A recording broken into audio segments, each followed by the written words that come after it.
Ini kalau yang bingung ya, untuk yang prinsip inklusi dan eksklusi. Jadi kan kalau misalnya kita punya dua himpunan, dua set,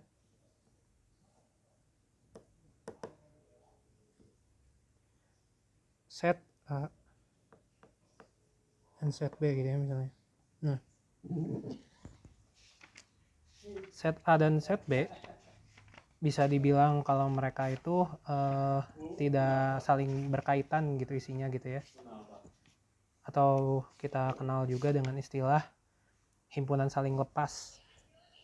Himpunan saling lepas. Jadi misalnya A di sini lingkarannya, B misah lingkarannya. Nah, ini namanya himpunan saling lepas atau simbolnya itu garis miring 2 kali. Ini A garing-garing B. Nah, ini artinya himpunannya saling lepas. Gak ada anggotanya yang saling beririsan. Misalnya A, B, C ini adalah himpunan A.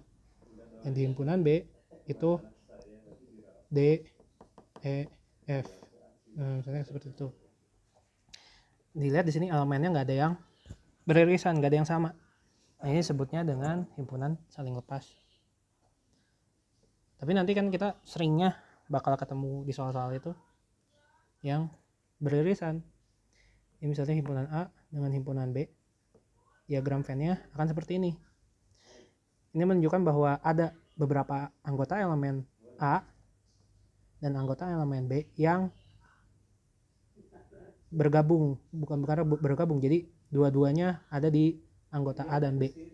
Sebagai contoh, misalnya untuk elemen A itu C, D, E. Terus untuk elemen B-nya itu misalnya E, F, G.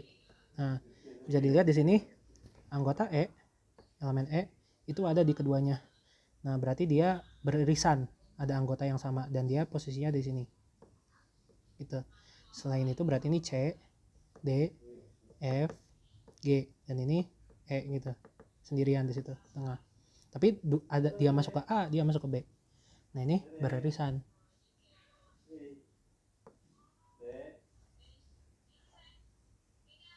Jadi kalau kita misalnya mau tahu misalnya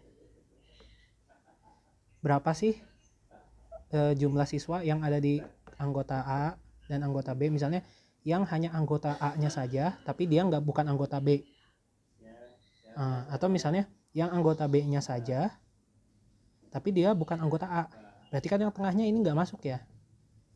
Nah, karena apa?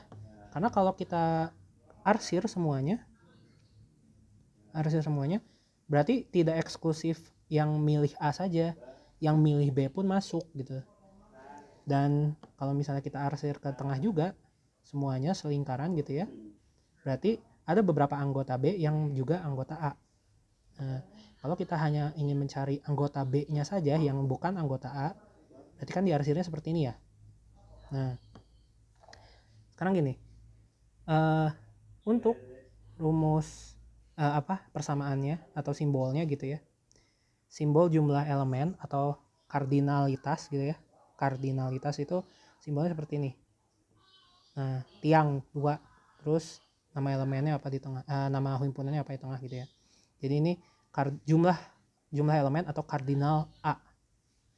Nah, kardinal A itu apa? Jumlah elemen semuanya, jadi satu lingkaran. Nah, ini kardinal A. Kalau ini namanya kardinal B. Jadi di sini bisa dilihat ya, kardinal A itu semua lingkaran A, kardinal B semua lingkaran B. Gimana kalau kita misalnya pengen cari yang tengahnya aja, irisannya saja yang di tengah sini. Nah, yang di tengah ini cukup, bukan cukup, yang di tengah ini rumus kardinalitasnya adalah A irisan B, karena ini adalah irisan ya, irisan dari A dan B, dan ini simbolnya kardinal A irisan B gitu. Oke, jadi dari situ kita bisa dapat logikanya ya. Kalau misalnya kita hanya ingin mendapatkan ini anggota eksklusif A.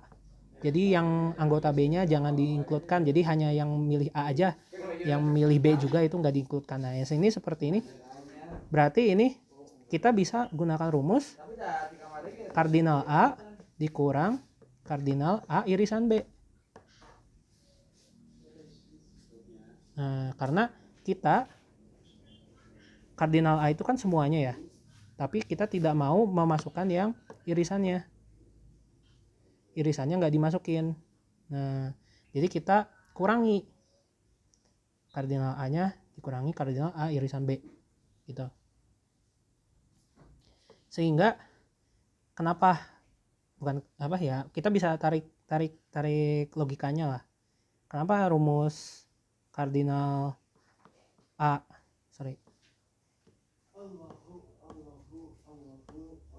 kenapa rumus kardinal A gabungan B itu sama dengan kardinal A ditambah kardinal B tapi dikurang kardinal A irisan B? Karena kita ingin memastikan bahwa yang di tengah ini nggak kehitung double. Kenapa double? Karena kalau kita lihat ya, ini A arsir ya, terus ini B. Nah, lihat irisan yang di tengah itu jadi ketimpa 2 kali atau jadi kehitung 2 kali. Jadi sebenarnya kita yang di tengah ini jadi kehitung 2 kali. Nah, angkanya belum akurat. Kita pengen supaya yang tengah itu hanya kehitung sekali.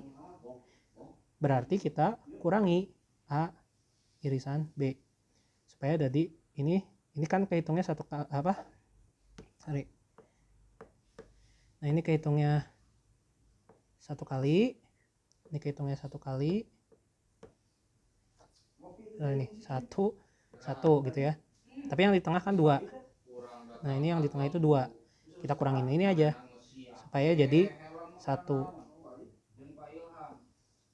Ya, jadi 1 gitu. Ini nanti di sini subsetnya hanya terhitung 1 kali. Nah, jadi ini